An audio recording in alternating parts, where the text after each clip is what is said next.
Blair of the Mounties, a story of the Royal Northwest Mounted Police.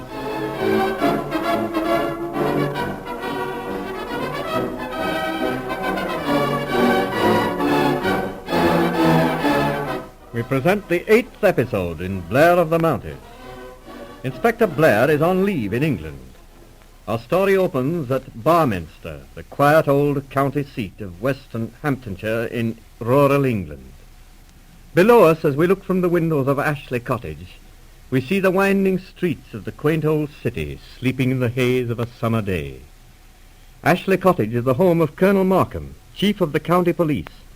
His wife, Peggy Markham, is the sister of Inspector Blair, who arrives today from Canada.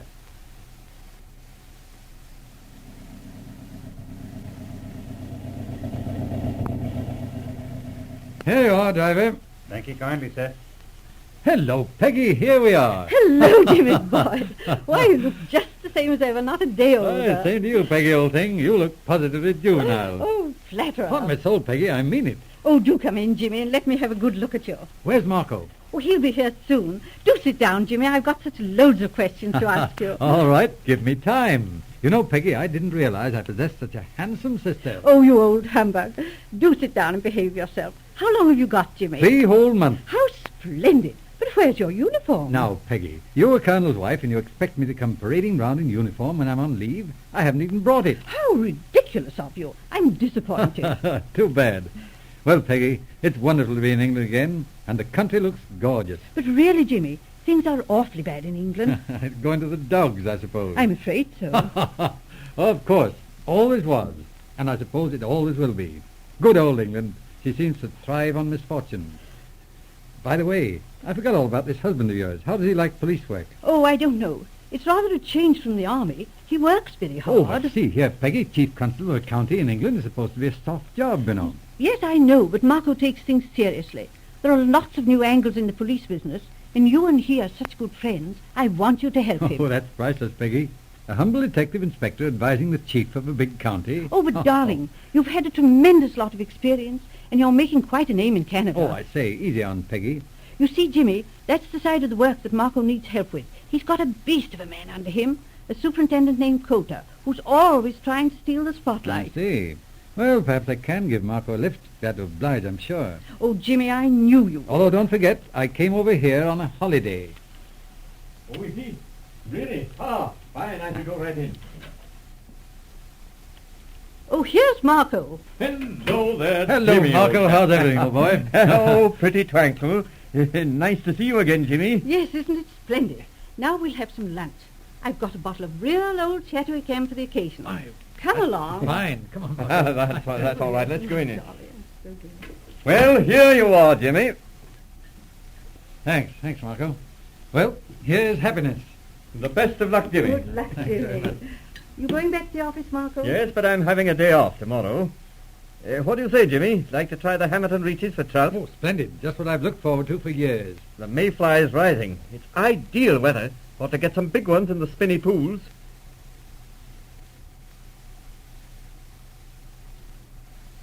Morning, Jimmy. How do you sleep? Oh, like a top. I say, what a gorgeous morning. Yes. Now, good Lord, I wonder what that is. Marco, Yes, what is it, Peggy? it's the police car from headquarters.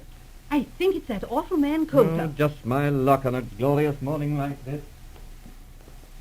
Good morning, Calder. Anything wrong? Morning, sir. Yes, sir. Serious trouble at the Hall. It's Sir John Hamilton. He was shot and killed just before 8 o'clock this morning, sir. What? Sir John Hamilton killed? What was it? Suicide? Afraid not, sir. I sent Sergeant McLean out on it. He telephoned a few minutes ago. Says it looks like murder. Murder? Good heavens. Any other information? Any arrest? Don't know, sir. McLean couldn't talk on the telephone. All right. Oh, by the way, I have a guest I would like to take along. A guest? But that ain't hardly regular, sir. That's all right. He's a policeman. Oh, very well, sir. Well, let's be going.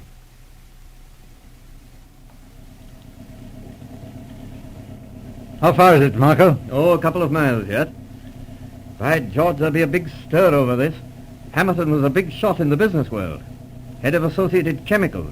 You know him personally? No, he kept to himself a great deal. Peggy knew Lady Hamilton, a very fine woman. Quite a figure in the sporting world.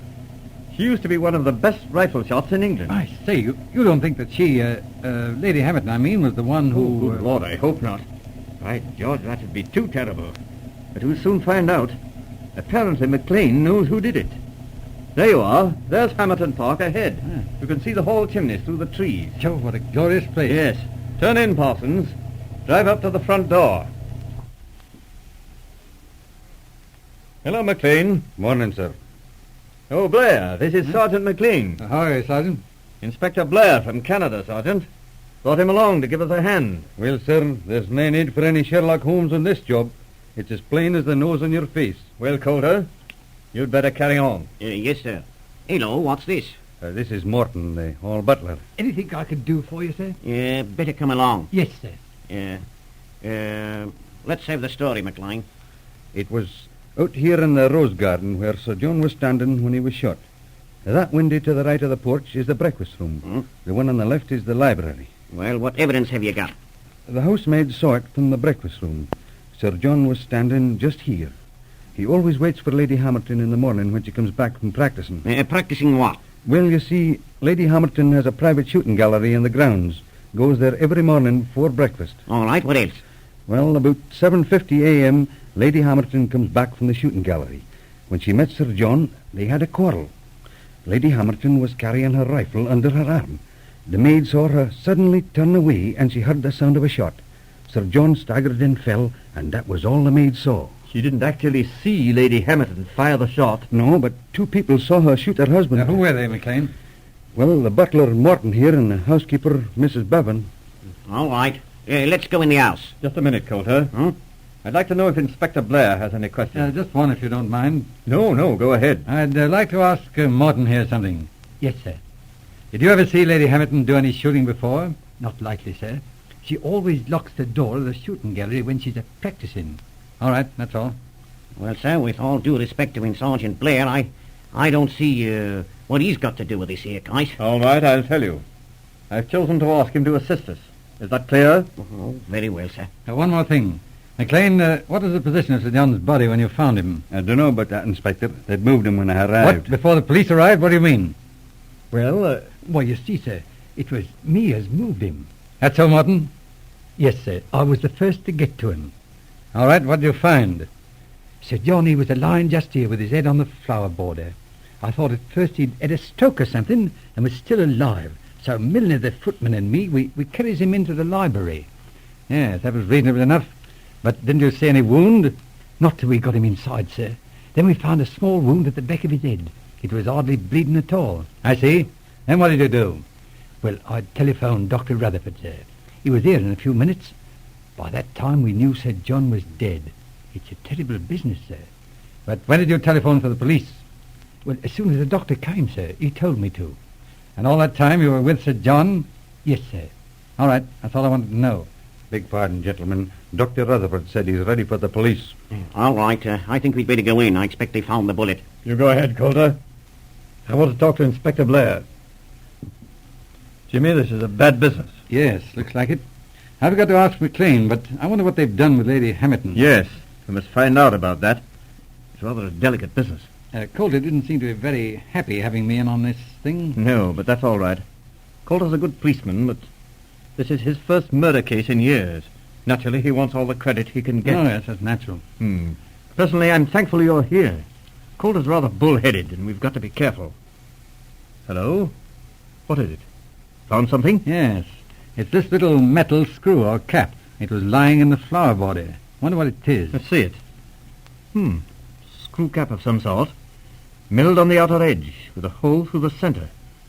It must be off some garden implement. Better turn it over to the Hold on, bottom. Marco. You know, I've seen a cap like this before somewhere. I'd like to identify it just for fun. If you don't mind, we won't mention it for the present. All right. You don't think it's a clue, do you? No, I wouldn't say that. Still, sometimes it's the little things that count. All right. Let's go in and see what the doctors have got.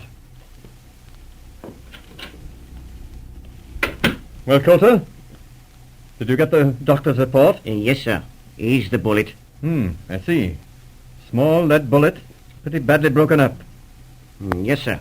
But the weight corresponds to the bullet Lady Hamilton used in her rifle. It's the same caliber. I see. Tell me, McLean, where is Lady Hamilton? Well, sir, she collapsed when this thing happened. She's in Dr. Rutherford's care. I was going to question her, but the doctor interfered. Said he'd be responsible. Ah, good man, that doctor. Yeah, that's all right, but we have to take her in charge. Hold on, Coulter. One thing at a time. How about the doctor's report? Well, there's not much to it, but it's plain enough. The bullet was lodged against the frontal bone, was the cause of death. How about the gun? Well, here it is. It's a .22 caliber target gun. Plenty of fingerprints, all made by the same person. Of course, the Lady Hamilton's. I see. Any questions, Blair? No, seems pretty straightforward. Can I look at that gun? Certainly. Thanks. Morton, you saw Lady Hamilton fire at her husband. Yes, sir. I was standing... Never mind where you were. Which shoulder did she fire from? Why, the right shoulder, sir. You sure of that? Positive, sir. All right. Go ahead, Calder. Well, gentlemen, we have the evidence of two people who saw Lady Hamilton fire the shot. The maid and the footman saw Sir John fall. This is the rifle that done it. And the bullet fits the rifle. What more do you want? Yes, and the motive, Calder? Motive? Why, bless my soul. Ain't there motive enough? What I says is that this here Lady Hamilton is guilty of murder. I say she ought to be charged. She's no more right to consideration than anybody else, lady or no lady. I'm afraid you're right, Coulter.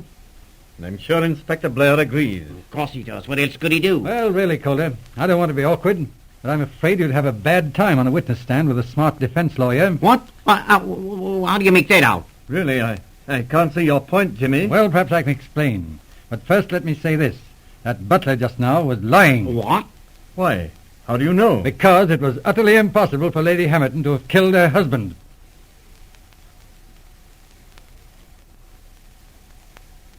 You have heard Episode 8, the first part of the Hamilton mystery.